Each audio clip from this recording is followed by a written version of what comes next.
And they want to manage Monte Can you may how are we doing? I hope we're doing fine.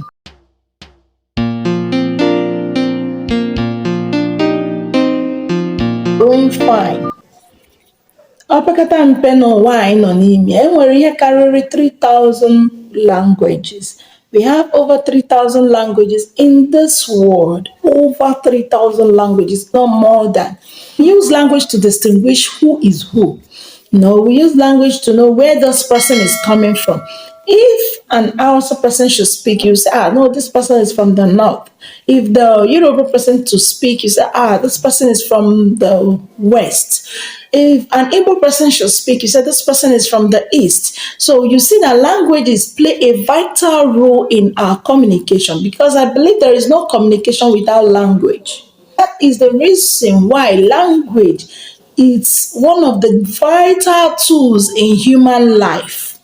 If it's not, if even if it's not the number one in human life, we have so many languages in the world, and when it comes to language, you need to master your language. You need to know your language because it is your identity. Asụsụ Igbo identity. Language is your identity. Whether you're being born in another country that is not your country, please master your language. Maka na ọ bụrụ na ife dị aṅaa mee ebe afọ ị nọ, ọ bụ asụsụ gị ka ị ga-eji wee zọọ isi onwe gị. Ị na-aghọta? So when it comes to our parts, the East, we have Igbo language. That is our own identity. Igbo is my identity. Asụsụ Igbo bụ identity. Ọ wụ njirimara m. Ọ wụ ihe eji mara m. Awụ m onye Igbo. Igbo ka m na-asụ. Eji mara ndị Igbo.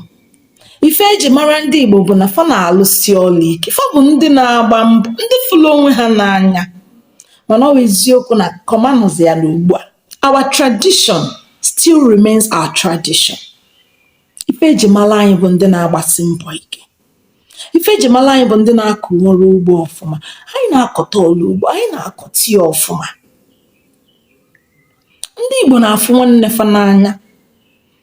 Abịa n'ala Igbo, enwere ọtụtụ asụsụ enwere n'ime asụsụ Igbo.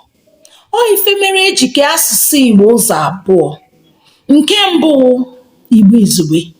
Ya bụ nke a na-akpọ Central Igbo.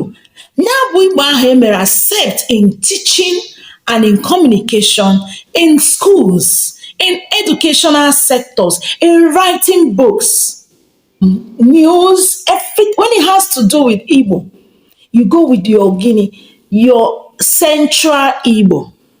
Ya bụ Igbo izugbe. Nke abụọ ya bụrụ gịnị? Olundị maọbụ olumba. Olu ndị maọbụ olumba. Dịka ndị ya bụ na olu eji mara ndị. Olu mba niile, mba dị iche iche na-asụ. Enwere olu Anambra, nwee olu ndị Ebonyi, nwee olu ndị Imo, nwee olu ndị Aba, ya bụ ndị Abia steeti. Nwee olu ndị Enugu steeti. Abatazie n'ime Anambra, mgbe onye Ọka eke akwuo okwu, gị ma na onye a bụ onye Ọka. Onye Ọnịcha ekwuo. Onye ọmụmaatụ, ịbịa na Ebonyi, ka m were Imo steeti mee ọmụmaatụ. Ịbịa n'Imo steeti, onye Ikeduru kwuo okwu, ya ama na onye a bụ onye Ikeduru. Onye Mbanọ kwuo okwu, ya ama na onye a bụ onye Mbanọ. Onye Ngọkpala kwuo okwu, ya ama. Ọwa kwuo okwu, ya ama na onye a bụ onye Ụmụọwa. Ife a niile bụ olu ndị. Asị na o nwere ka mmadụ na-abụ si wee jee na diaspora. Onye a bụ onye Anambra, onye a bụ onye Owerri. Onye Owerri sụọ asụsụ ya. Ị ma na onye Anambra ga-ama na onye a bụ nwanne m. Onwe ka onye asụsụ asụsụ ya. Ị ma na onye Anambra ga-ama na onye a nwanne m, mana onye a bụ onye Owerri. Na nchịkọta asụsụ dị imirikiti imi. Asụsụ ehika, asụsụ ụka nkụ. Ọ bụ ife m jikwa gị na mbụ na gị mụọ asụsụ be gị bụ asụsụ Igbo. Nke ọzọ bụ olu ndị, olu eji mara mba ọbụla. Ọ ife mere ndị Igbo ji tụọ ilu sị na Igbo na-asụ n'olu n'olu mana akwa ụkwara ọ bụrụ otu.